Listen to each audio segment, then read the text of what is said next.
सावन का आखिरी सोमवार हो, शायद यही लास्ट वाला है। जैसे श्रावण महीने में चढ़ाए गए कनेर के फूल, दुर्वा,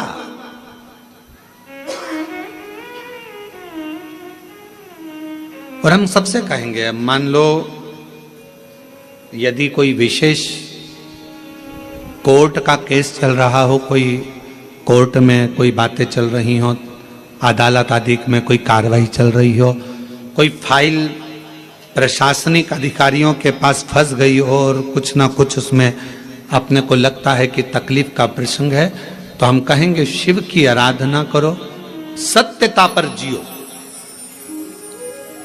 और साथ में 5 दुर्वा, 1 कनेर का फूल पीला, 1 पीला कनेर, 5 दुर्वा, 5 बेलपत्र लेकर शिव जी के मंदिर में जाकर शिवलिंग पर समर्पित कर 2 लोटा जल सावन के महीने में उसी पर बेलपत्र कनेर के फूल पर चढ़ाइए। देवाधिदेव महादेव की कृपा होगी। ज्यादा से ज्यादा 6 महीना 7 महीना, इससे ज्यादा निर्णय आप ही के पक्ष में आएगा और शिव की कृपा से।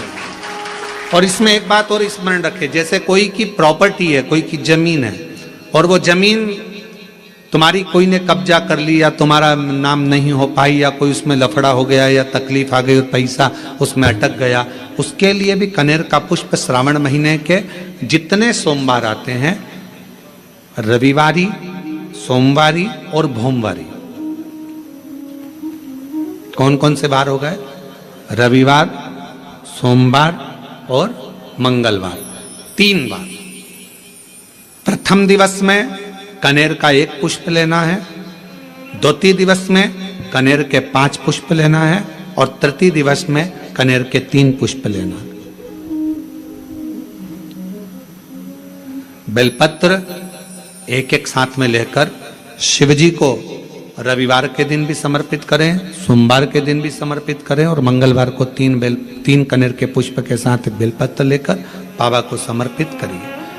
कितना भी अटकी हुई प्रॉपर्टी होगी, कह दिया उसने मैं तेरे नाम प्लाट नहीं कराऊंगा और पैसा लेकर बैठ गया, या पैसा नहीं दे रहा है, या किसी भी रूप में वो अटका हुआ है, अगर सावन के 4 सोमवार पढ़े या 5 सोमवार पढ़े, आपने ये प्रत्येक सावन के सोमवार के पहले, फिर से बोलो कौन सा बार? रविवार, सोमवार और मंगलवार, ये 3 बार का क्रम अगर प्रत्येक सोमवार के पहले और बाद में कर लिया, तो आपको उसे प्रॉपर्टी उस व्यक्ति को तुम्हें देना ही पड़ेगी, छोड़ना ही पड़ेगी।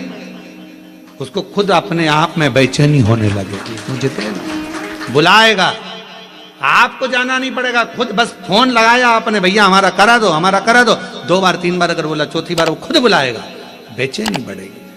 मेरा बाबा उसको खुद खल बुला देता। शिव शिव है, उसको कहते सत्यम शिवम शंकर। जो लोटा जल का लेकर जा रहे हो उसमें थोड़ा सा इत्र, अगर इत्र नहीं हो तो गुलाब की पंखड़ी नहीं हो तो कोई फूल की पत्ती उस जल में बाबा को समर्पित, इत्र हो तो ज्यादा अच्छा। आखिरी सोमवार को या सावन महीने का आखिरी दिन आप शिव को जब 2 लोटा जल चढ़ाएं तो उसमें इत्र का भाव रखकर, कामना कर कर, त्र्यंबकेश्वर बाबा का स्मरण कर कर और महामृत्युंजय मंत्र को जपते हुए। कौन सा मंत्र? ये वेद का बड़ा सुंदर मंत्र है, इसको चिल्लाकर नहीं बोला जाता, भीतर महामृत्युंजय मंत्र का स्मरण करते हुए। और अगर महामृत्युंजय मंत्र याद नहीं हो तो पंचाक्षर मंत्र नमः शिवाय, पंचाक्षर का स्मरण नहीं रहे तो षडाक्षर ओम नमः शिवाय, षडाक्षर का स्मरण नहीं हो तो श्री शिवाय नमस्तुभ्यम। आपसे निवेदन है, जिस देवी देवता को आप दिया लगा रहे हो, जिस देवी देवता के सामने आप पशुपति व्रत कर रहे हो, जिस देवी देवता के सामने आप दीप प्रज्वलन कर रहे हो, देवता की जहां शिवलिंग होता है ये शिवलिंग, ये जलाधारी, ये शिवलिंग रखा है। कई माताओं की आदत होती है, कई भाइयों की आदत होती है कि जहां स्पीकर बंद होगा सर, जहां शिवलिंग होता है, रिटर्न बंद, जहां शिवलिंग होता है तो वहां जहां शिवलिंग रखा हुआ है कटी में, जहां शिवलिंग रखा हुआ है कटी के अंदर, जहां शिवलिंग का भाग उस जलाधारी पर रखा हुआ है, तो वो जलाधारी पर जहां रखा है ये मां जगत जननी जगदम्बा है, माता पार्वती जी का हस्त कमल है। और आप लोग दिया कहां रख देती हो? कई माताएं दिया रख देती है, जहां शिवलिंग है तो उसके आसपास में जो गोल जलाधारी है उसी पे दिया रख देती है, जला जला नहीं भाई, बहुत ध्यान रखिए महाराज, बहुत ध्यान रखो जरा, बहुत ध्यान रखिए आप उस चीज का कि ये जो दिया आपने रखा है, जो ये दिया आप रख रही हैं, इस दिए को उस जलाधारी से आपको थोड़ा दूर रखना, भगवान के करीब नहीं, भगवान को लगना नहीं चाहिए। श्रीफल नरियल, आप शिवलिंग की इस जलाधारी पर नरियल नहीं रखना है आपको। जो विराम उद्यापन करते हो आप लोग, पशुपति व्रत का जो नरियल है, भेंट है, वो शिव जी को छुआकर नीचे ना, इस जलाधारी पर नहीं रखना है, शिवलिंग पर नहीं रखना है, उसको छुआकर जलाधारी से दूर रखिए। आपने अगर जलाधारी पर रखा है तो उसका फल आपको नहीं मिल सकता, उसका फल बहुत बहुत ध्यान देना। पूजन पाठ में आप स्मरण में महाराज, पूजन पाठ और स्मरण में अगर आप ध्यान देंगे तो आपको पूजन का फल पूर्ण मिलेगा। पूजन का फल जब मिलता है तो आपके पूजन का क्रम श्रेष्ठ है।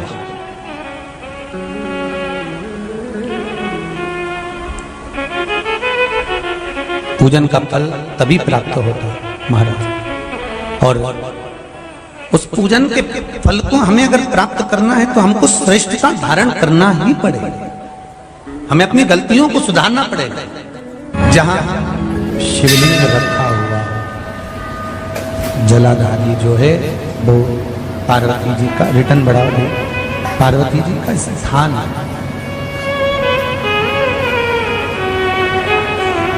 और उस जलाधारी पर कोई वस्तु, शक्कर ले जाओ या मीठा ले जाओ या आप कोई सामग्री लेकर जा रहे हो तो वो जलाधारी पर नहीं रखना। कहां रखना है आपको? उससे दूर। दिया कहां लगाना है? जलाधारी से भी दूर। फूल चढ़ाओ, पत्ती चढ़ाओ, अक्षत चढ़ाओ, मूंग चढ़ाओ, तुम्हारी मर्जी पड़े। जो सामग्री आप भगवान की सेवा की, चंदन, अबीर, गुलाल जो लेकर गए हो वो शिवलिंग पर, जलाधारी पर सब लगाओ, सब चढ़ाओ, इत्र भी चढ़ाओ।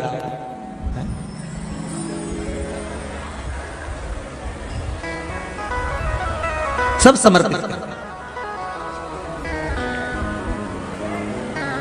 पर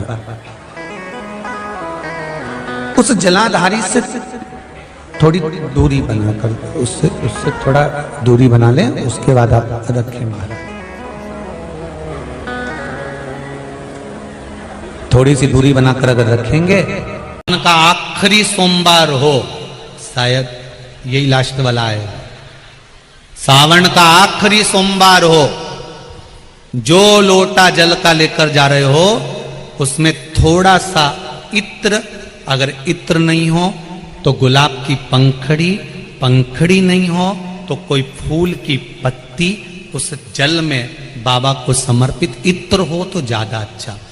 आखिरी सोमवार को या सावन महीने का आखिरी दिन आप शिव को जब 2 लोटा जल चढ़ाएं तो उसमें इत्र का भाव रखकर, कामना कर कर, त्र्यंबकेश्वर बाबा का स्मरण कर कर और महामृत्युंजय मंत्र को जपते हुए। कौन सा मंत्र? ये वेद का बड़ा सुंदर मंत्र है, इसको चिल्लाकर नहीं बोला जाता, भीतर महामृत्युंजय मंत्र का स्मरण करते हुए और अगर महामृत्युंजय मंत्र याद नहीं हो तो पंचाक्षर मंत्र नमः शिवाय। पंचाक्षर का स्मरण नहीं रहे तो षडाक्षर ओम नमः शिवाय।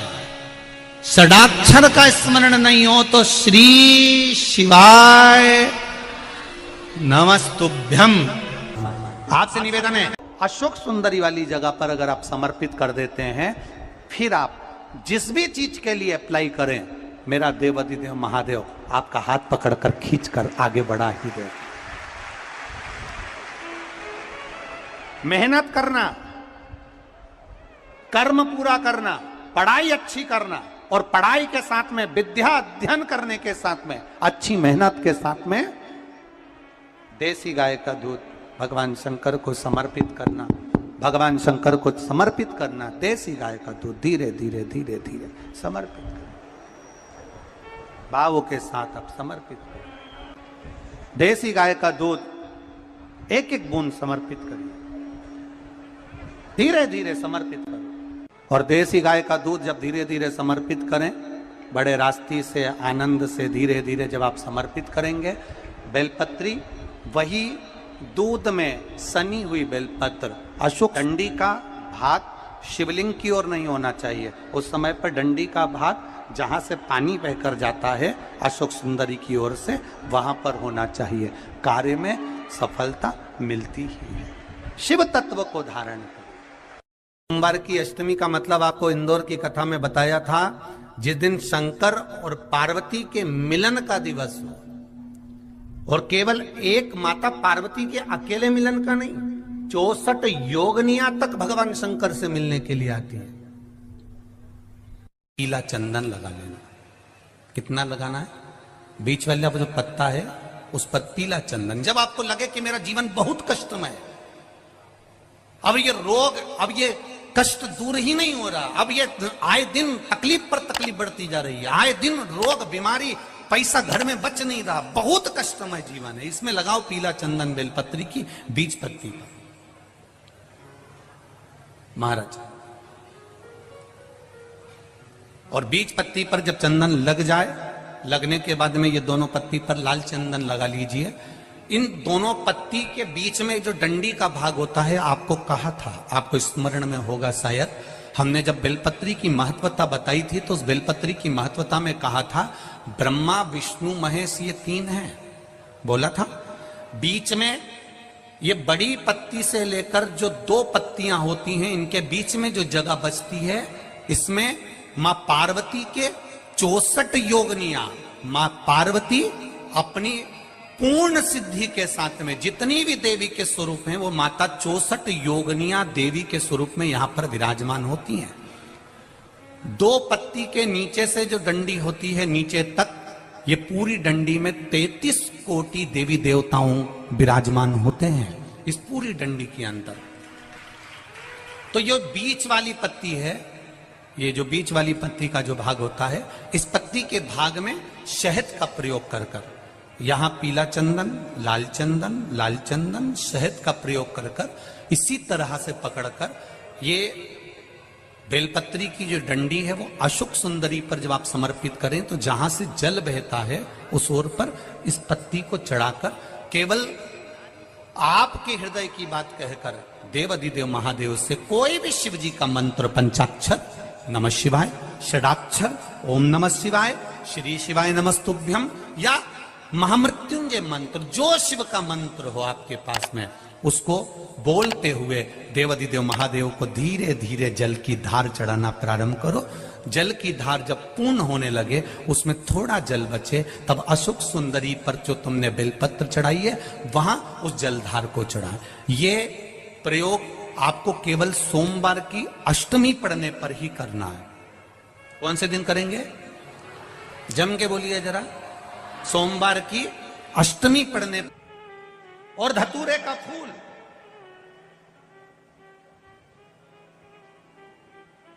कांटे वाला धतूरा, और उसमें लगने वाला एक पुष्प। आस्था चैनल पर आप लोग देख रहे होंगे धतूरे के फूल का दर्शन। धतूरा और धतूरे का पुष्प, छोटा सा पौधा है, ज्यादा बड़ा नहीं है, कांटा लग रहा है, धतूरा लग रहा है, और उसमें भी साधारण धतूरा नहीं, जिस धतूरे के नीचे की डंडी लाल कलर की होती है, अगर वो सोमवार की अष्टमी को देवाधिदेव महादेव को समर्पित करी जाती है तो उसके घर में कभी संपदा की कमी नहीं होती है। वो धतूरा है, साधारण नहीं है। धतूरे में भी लाल डंडी, जैसे धतूरा गोल होता है उसके नीचे एक छोटी सी डंडी, देखा है आप लोगों ने? अरे देखी कि नहीं देखी बोलो? धतूरा देखा है ना? धतूरे के अंदर एक नीचे छोटी सी डंडी होती है, जब तोड़ोगे तो वो डंडी का कलर अगर लाल है, वो डंडी का कलर अगर लाल है, और कभी हम तो कहेंगे जैसे बड़ी बीमारी जिसको हो जाती है, लीवर, किडनी, कैंसर आदि का बड़ी बीमारियों से जो जूझ रहा होता है, प्रयास करो, प्रयास महामृत्युंजय का जाप कर कर, महामृत्युंजय का स्मरण कर कर, एक लाल डंडी का धतूरा प्रयास करना, एक धतूरा मिल जाए या 5 धतूरे मिल जाए किसी भी एकांतेश्वर महादेव पर, जो शिव मंदिर एकांत में हो, जहां कोई जाता आता नहीं हो। वैसे तो अब बहुत मुश्किल है कि ऐसा मंदिर मिल जाए जहां कोई जाता आता नहीं हो, पहले की बात दूसरी है, अब बात दूसरी है। फिर भी कहीं आप रोड पे से निकल रहे हो, एकांतेश्वर महादेव अगर आपका दिख जाए, बहुत बीमारियों से ग्रसित हो, तो भी महामृत्युंजय जाप का स्मरण कर कर या किसी विद्वत ब्राह्मण जन से महामृत्युंजय मंत्र का जाप कराकर, या भगवान शिव के मंत्र का जाप स्वयं कर कर, वो भी ना बने तो पंचाक्षर मंत्र नमः शिवाय, षडाक्षर मंत्र ओम नमः शिवाय, या श्री शिवाय नमस्तुभ्यम जप कर वो लाल डंडी का धतूरा 5 एकांतेश्वर महादेव को आप समर्पित कर सकते हो। रोग थम जाएगा, जो दवाई खाओगे वो शरीर को लगना प्रारंभ हो जाएगी और आप स्वस्थ में होने वाली थी सावन की पहली, और मालूम पड़ा कि वो कथा छत्तीसगढ़ की पवित्र धरा पर आई। अर्थात भजन का बल, भक्ति का बल, स्मरण, ये सब खींच कर लाते हैं। चुंबक देखिए आप लोगों ने, वो चुंबक को गंगा में रस्सी बांधकर गोताखोर डालते हैं और उसमें चिपकने वाला जो भी सामान होता है वो चिपक जाता है। लकड़ी नहीं चिपकती, कपड़ा नहीं चिपकता, प्लास्टिक नहीं चिपकता। वो चुंबक में जो चुंबकीय तत्व होते हैं वही चिपकते हैं।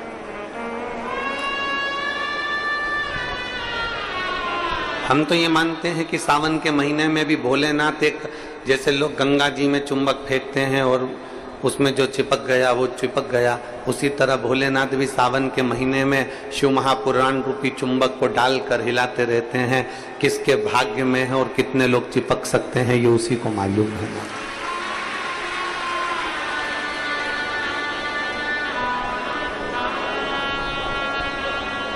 72 साल बाद ऐसा सावन आया है, और उस सावन में अगर भगवान की विरल भक्ति हमारे मुख से हो रही है, भजन हमारे मुख से हो रहा है, कीर्तन हमारे मुख से हो रहा है, तो आप और हम तो सब शिव के चरणों के दास हैं।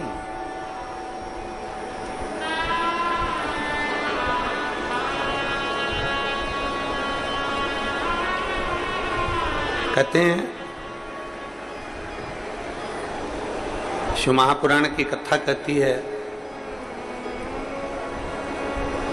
नौकरी ऐसी होना चाहिए, सर्विस ऐसी होना चाहिए जहां जाने का मन करे। ऑफिस में तुम बैठते हो और दिन भर क्लेश मचे, फाइल तुम पढ़ते हो और फाइल उठाते से तुम्हारे को मानसिक टेंशन आ जाए, जरा जरा सी बात में चिंता खड़ी हो जाए, तो वो ऑफिस जाने का मन नहीं करता, नौकरी पर जाने का मन नहीं करता। नौकरी ऐसी हो जहां जाने का मन करे और घर ऐसा हो जहां वापिस आने का मन करे। तो समझ, घर में अगर क्लेश हो रहा है, बहुत अशांति हो रही है, बहुत लड़ाई हो रही है, बहुत विवाद हो रहा है, कहीं सास का मुंह फूला रहे, कहीं बहू का मुंह फूला रहे, कहीं बेटे का, कहीं बेटी का, कहीं माँ का, कहीं पिता का, कहीं भाई, कहीं बंधु, इनके मुंह फूले रहे तो घर में आने का मन नहीं करता। पत्नी का दिन भर मुंह फूला रहेगा तो पति का घर आने का मन नहीं करेगा। माँ बाप का अगर मुंह फूला रहेगा तो बच्चों का घर आने का मन नहीं करेगा। नौकरी ऐसी हो जहां जाने का मन करे, मन करे आपका कि मुझे बड़े उत्साह से जाने का,